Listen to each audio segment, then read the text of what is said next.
Welcome to our channel System Web Tech. In this video we will learn custom data validations which are very important for interview and for preparing reports and data entry work.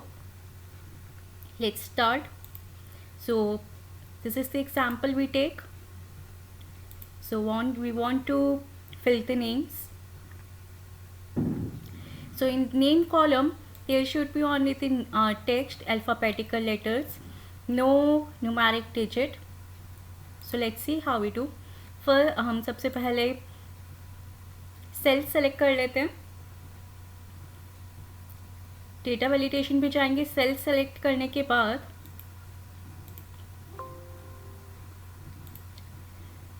यहाँ by default any value लिखा है, any value ना लेके custom पे जाएंगे, formula लेंगे इस text. बता दूँ इस टेक्स्ट का फॉर्म यूज़ होता है टेक्स्ट को पता करने के लिए। अगर सेल में टेक्स्ट लिखा होगा तो कंडीशन ट्रू देता है, अदरवाइज फॉल्स। अब यहाँ पे ये देखने की बात है, इस टेक्स्ट में मैंने ये सारे सेल सेलेक्ट किए हैं, लेकिन सेल सेलेक्ट करने के बाद मुझे यहाँ पे सिर्फ एक ही सेल का यहाँ पे नाम लेना है। जैसे कि ये फर्स्ट सेल का नाम लूँगी मैं B5। सारे सेल मैंने पहले सेलेक्ट किए जहाँ पे भी मुझे ये डेटा वैलिडेशन लगाना है। उसके बाद मैं डेटा वैलिडेशन पे गई और ये पॉपअप बॉक्स, डायलॉग बॉक्स खुला। वहाँ पे कस्टम सेलेक्ट करके मैंने इस टेक्स्ट फॉर्मूला टाइप किया और फिर सिर्फ एक ही सेल का नाम लिखा है B5 और यहाँ पे मैं क्लिक ओके कर दूँगी। तो अब हम देखेंगे, अगर मैं 1 2 3 लिखती हूँ तो ये एरर शो कर रहा है, जबकि अगर मैं यहाँ पे कोई अल्फ़ाबेटिकल लेटर लिखती हूँ तो ये कोई इशू क्रिएट नहीं करेगा। मैं दोबारा दिखा देती हूँ, राइट। तो ये नहीं लेगा क्योंकि यहाँ पे मैंने वैलिडेशन लगाया है सिर्फ ओनली टेक्स्ट का। अब मैं चाहती हूँ कि जो भी बंदन किसी का भी नाम हो, कम से कम 3 अल्फ़ाबेटिकल लेटर्स का तो हो नाम। तो अगर 3 से कम लेटर्स का कोई नाम लिखता है तो वो वैलिड ना हो। फिर वही बात, मैं ये बहुत इम्पॉर्टेंट है, फिर मैं ये पूरा रेंज सेलेक्ट करूँगी जहाँ पे भी मुझे डेटा वैलिडेशन लगाना है।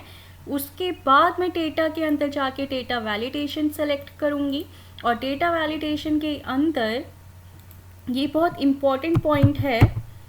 तो एंड फॉर्मूला अब की बार यूज़ करी क्योंकि मुझे दो क्राइटेरिया है मेरा। एक तो सिर्फ मैं टेक्स्ट डिस्प्ले कराना चाहती हूँ और दूसरा फॉर्मूला अब मेरा रहेगा लेंथ का।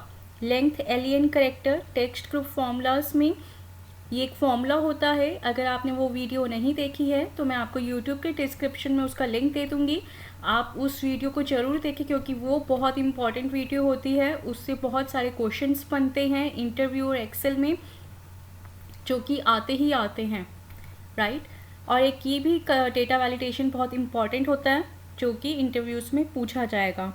तो एलियन एक फॉर्मूला लिया मैंने। अब एलियन में डेटा वैलिडेशन का कॉन्सेप्ट सेम है कि जो भी सारे सेल सेलेक्ट होंगे पहले, लेकिन जो हम फॉर्मूले में सिर्फ सबसे ऊपर जो एक सेल है सिर्फ उसी का ही सेल का नेम लेंगे। जैसे कि मेरा सेल है B5 और B5 में मैं लेंथ चाहती हूँ सिर्फ 2 से ज़्यादा जो नाम है वो ही एंटर हों, अल्फ़ाबेटिकल लेटर्स 2 से 2 या 2 से कम नाम वाले एंटर ना हों। और मैं ये ब्रैकेट क्लोज कर रही हूँ, फॉर्मूला क्लोज कर रही हूँ, एंड का फॉर्मूला क्लोज कर दिया और ओके। अब हम यहाँ पे कोई नाम लेके देखते हैं जो 2 लेटर्स का होगा और ये आ गया error, the value you enter is not valid. अगर यहाँ पे मैं 3 लेटर्स का ले लेती हूँ तो ये ले लेगा, राइट, इसने ले लिया। तो ऐसे हमने सीखा इसमें हम कैसे सिर्फ टेक्स्ट ले सकते हैं और लेंथ ऑफ करेक्टर्स ले सकते हैं। अब दूसरा हमारा है कि टाइम, अगर कोई कैंडिडेट आया है इंटरव्यू के लिए तो वो कितने बजे विज़िट किया, तो उसको अगर हम ये पूरी रेंज सेलेक्ट करेंगे। डेटा के अंदर डेटा वैलिडेशन पे जाएंगे। अब की बार हम टाइम को सेलेक्ट करेंगे और हम टाइम लेंगे 10 बजे से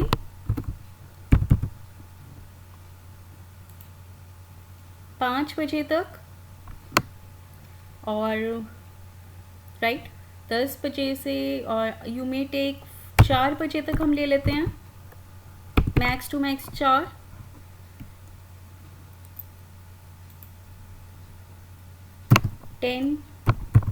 AM to 4 PM, तो हमने AM PM में लिया है और यहाँ पे लेके देखते हैं 10 बजे से पहले का टाइम, तो इसने एरर शो कर दी। और हम 4 बजे के बाद टाइम लिख के देखते हैं, हम लेते हैं 5, तो भी एरर शो करनी चाहिए, तो इसने एरर शो कर दी। अब यहाँ पे लेते हैं 2 PM,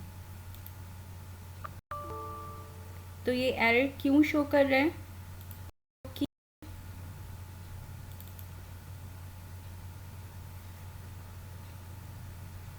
10 AM से हमने 4 PM लिया है, तो अगर हम यहाँ पे 2:00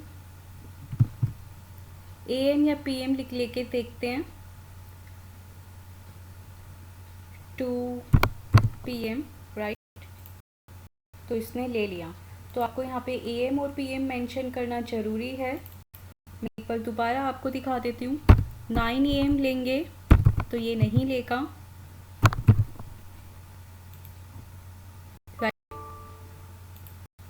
और ऐसे ही अगर हम 5 PM लेंगे तो भी नहीं, लेकिन अगर हम यहाँ पे 3 PM लेंगे तो ये ले लेगा, राइट। अब हमारा नेक्स्ट है